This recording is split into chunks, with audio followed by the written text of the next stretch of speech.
Good morning, students. One more numericals on the basis of Coulomb's law. Question number 14, page number 1.16.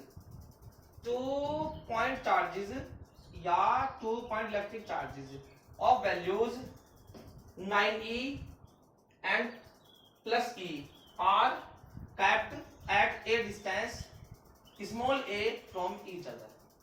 बेटे इसका meaning है कि आपके पास दो जो चार्ज हैं में एक दूसरे से ए डिस्टेंस पर रखे हुए हैं।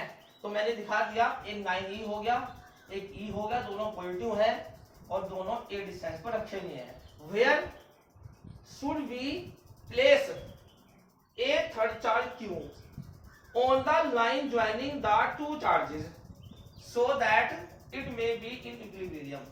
हम एक थर्ड चार्ज लेना चाहते हैं और वो थर्ड चार्ज हम कहाँ रखें? वेयर शुड वी प्लेस, हमको वो थर्ड कहाँ रखना चाहिए कि आपके दो चार्ज हैं दोनों ये उस चार्ज के साथ इक्विलिब्रियम में आ जाए। ओके बेटा, हमें सोल्व करते हैं। क्वेश्चन बहुत इंपॉर्टेंट है, इसके दो एग्जांपल हैं, एंजाइटी प्रॉब्लम्स हैं और ये आपके पास जो बुक है आपकी SL Arora page number 1.16 question number 14 में करा रहा हूं आपको। Let first of all let the third charge kept. पहला आपने जो चार्ज इसमें लेना है वो कहां, उस पॉइंट को कहां मानना है। तो सबसे पहले let the third charge kept at point C. हमने जो चार्ज इसमें लेना है क्यों, उसका पॉइंट मैंने सी मान लिया। Where the charges in equilibrium, जो क्वेश्चन में गिवन था, इन्होंने कहा कि में इक्विलिब्रियम कब होंगे, तो मैंने मान लिया कि वो चार्ज मैंने सी पर लिया क्यों, और ये चार्ज मैंने इक्विलिब्रियम में मान लिया कि यहां पर होंगे। सबसे पहली स्टेप यही होती है, हमारे पास इसमें एक बहुत ही मेन पॉइंट है जो वो ये है, जैसे कि एक चार्ज तो माइनस है, एक ई है।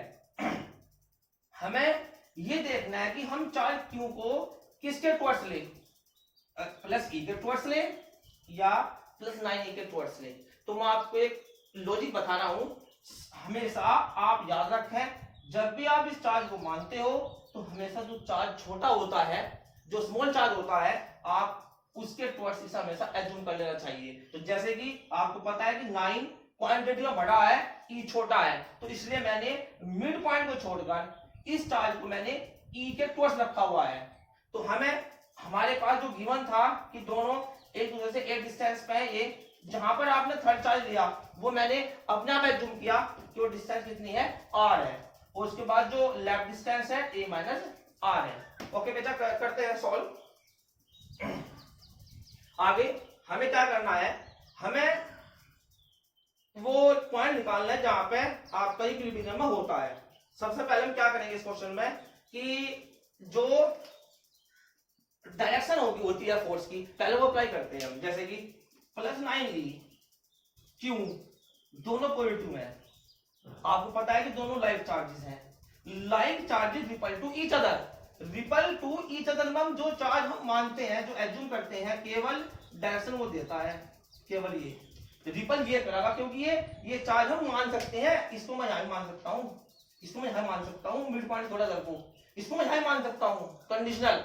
लेकिन 9e और e दोनों फिक्स हैं, जिसकी डिस्टेंस इसकी a है, तो इसलिए इन दोनों के बीच में रिपल्सिव फोर्स लगेगा और रिपल्सिव फोर्स क्यों 9e पर लगाएगा, तो यहां पर आएगा Fa।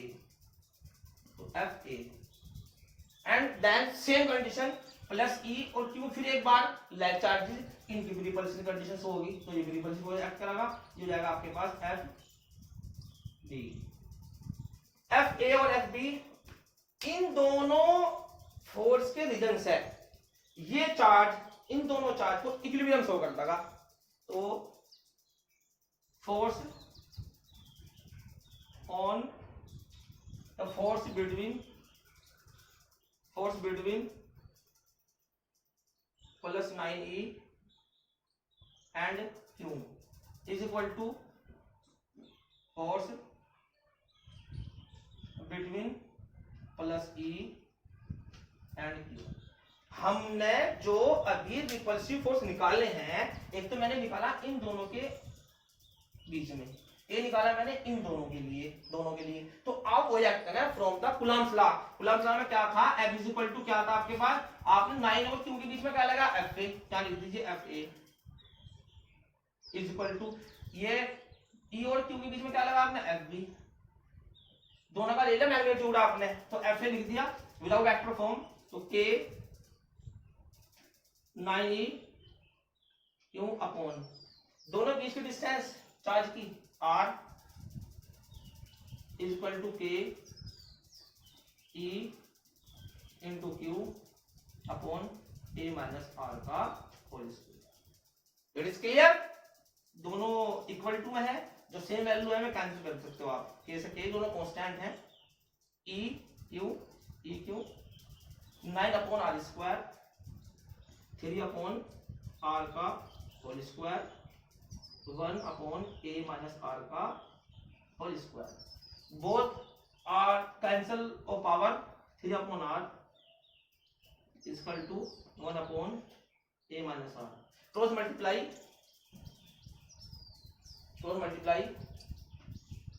3A minus 3R is equal to R, 3A is equal to 4R और R is equal to 3I upon 4। तो वो डिस्टेंस आपके पास इस चार्ज ट्यूब से वो है 3A अपॉन 4, जहां पर इस चार्ज को 9E चार्ज को, क्योंकि 9E से है R, इसे इक्विलिब्रियम में कर देगा चार्ज को, तो फ्रॉम प्लस 9E चार्ज, तो आपका ये आंसर है बेटा। अगर आपको न्यूमेरिकल में ये पूछते हैं कि आप इस ई चार्ज से बताइए कि कितने डिस्टेंस पे वो इक्विलिब्रियम कर देगा इस चार्ज क्यू को, तो आप क्या करेंगे, जो डिस्टेंस आपके पास A माइनस आर है, A माइनस आर 3 अपॉन 4 एल्सियम 4A, तो A by 4, A minus R बराबर equal to A upon 4 from plus E charge, ये दोनों आंसर आपके निकाल दिए। कोई पूछता है आपसे कि क्यू चार्ज से इक्विलिब्रियम कितने वैल्यू को होगा, तो A अपॉन 4 डिस्टेंस से होगा। कोई पूछता है आपसे 9 से कितना होगा, तो 3 अपॉन 4 होगा। अगर किसी कारण से वो किसी न्यूमेरिकल में, इस टाइप के न्यूमेरिकल में कोई आपसे पूछता है कि बेटा जो आपने फोर्स लिए है F और FB, ये अनस्टेबल स्टेबल कब होगी, हो सकता है कोई क्वेश्चन पूछ ले, दो न्यूमेरिकल है समय, तो अगर ये क्यू चार्ज पॉजिटिव होगा तो फोर्स आएगा स्टेबल, अगर ये चार्ज क्यू निगेटिव होगा तो फोर्स आएगा अनस्टेबल। याद रखना, एक लॉजिक है, छोटा सा नोट बना लेना इसका। अगर ये चार्ज पॉजिटिव होगा, जैसे मैंने पॉजिटिव लिया है, तो इसमें दोनों फोर्स स्टेबल हैं। अगर ये चार्ज क्यू निगेटिव होता तो इनका जो फोर्स रिजल्टेंट फोर्स आता वो अनस्टेबल होता। तो आपको ध्यान रखना है, इसी के बेस पे न्यूमेरिकल सेंस में बेटा 15, 16, 17 4 न्यूमेरिकल आपको मैं दे रहा हूं, आपको ये क्वेश्चन करने हैं। क्वेश्चन नंबर 15 और 16 बेटा आपको करने हैं, 2 क्वेश्चन मैं आपको इसके बेस पर दे रहा हूं। ओके।